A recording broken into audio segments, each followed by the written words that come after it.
Si tu n'étais pas né en 1964, eh bien c'était les JO de Tokyo, avec une superbe affiche et des pictogrammes qui ressemblaient à quelque chose. 1964, c'était l'année du lancement de la Crown chronographe de Seiko. Quelques années plus tard, en 2021, la collection Présage, elle, s'est agrémentée de la gamme Steel 60s.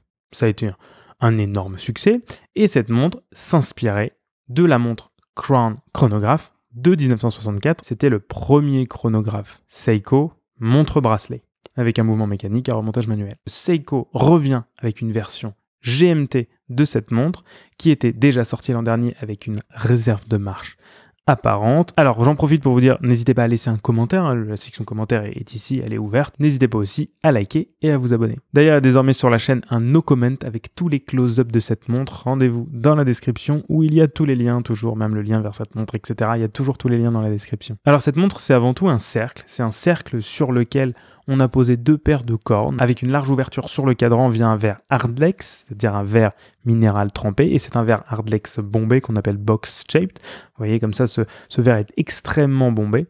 Ici, on a un boîtier en acier avec des finitions qui sont brossées et poly-miroir, et on remarque que ce boîtier a des cornes percées, qui est un détail assez intéressant, puisque d'abord, ça facilite le changement du bracelet, et puis en plus, ça donne un style assez vintage. C'est bien normal pour une montre qui va être dans une gamme qu'on va appeler Steel 60s. La montre, elle fait un diamètre de 40,75 mm, alors qu'à l'époque, elle ne faisait que 37 mm de diamètre. Mais bonne nouvelle, elle garde ses 13 mm d'épaisseur.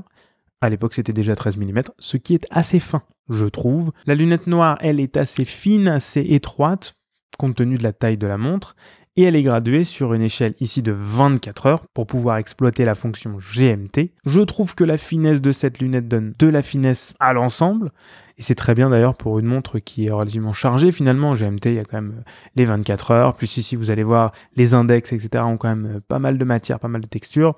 Donc ici, la lunette, elle s'efface un petit peu au profit du cadran. J'ai ici le bracelet acier qui vient avec le cadran bleu, mais sachez qu'il y a un bracelet en cuir perforé pour le cadran beige et le cadran marron foncé. Voilà, il y a d'autres variations de cette montre. En général, Seiko sort ses montres avec plusieurs variations, en général des triptyques. C'est un bracelet à maillon plein avec poli sur les flancs et une boucle déployante qui fait vraiment super bien son job. Le rendu en main est vraiment excellent, pas surprenant pour Seiko, qui sait vraiment très bien gérer ce genre de bracelet. Ils fabriquent ce genre de bracelet depuis des décennies. Ils ont fabriqué déjà sur des plongeuses, sur toutes les SKX, etc. C'est vraiment un bracelet qu'ils maîtrisent. Alors côté cadran, il y a beaucoup de relief sur ce cadran. On voit qu'il reste toutefois très lisible. On a sur le pourtour un chemin de fer des minutes. On retrouve des index facettés qui sont appliqués. Donc c'est vraiment des index qui sont posés comme ça sur le cadran. On a un guichet date à 6 heures qui lui aussi est appliqué, toujours avec cette petite finition chrome. On a une variation dans le traitement du cadran qui forme une sorte de disque, comme vous voyez ici, sous les index. Et ça donne ça énormément de relief. On a même un petit peu l'impression comme ça que le cadran a été embossé, qu'il a été tordu. Mais en fait, non, c'est juste une différence de traitement qui donne du relief, tout comme le logo Seiko qui lui aussi est appliqué.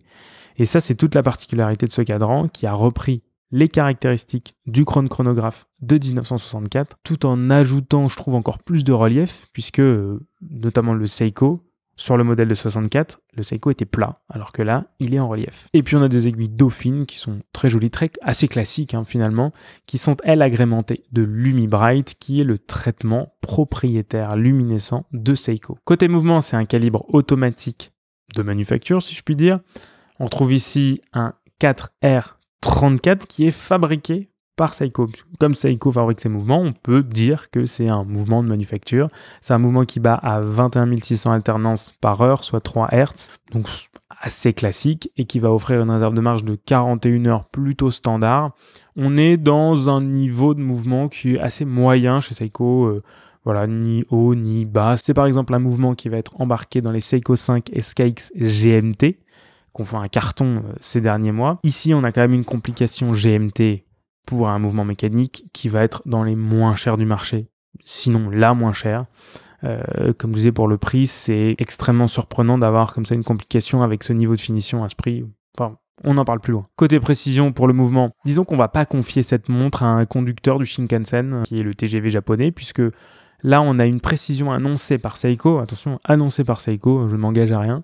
Plus 45, moins 35 secondes avance-retard par jour, alors que depuis des décennies, le Shinkansen, eh ben, il ne dépasse pas 30 secondes de retard. Voilà. Il ne pourra pas se caler dessus, le conducteur. Alors, comme je vous disais, cette montre, elle est proposée en 3 couleurs. Un bleu-gris que vous voyez ici, la SSK 009, en beige, la SSK 011 et en marron, la SSK 013. Alors vraiment, ce qui m'a marqué sur cette montre, c'est tout ce que vous avez depuis le début, là, ne coûte que 670 €.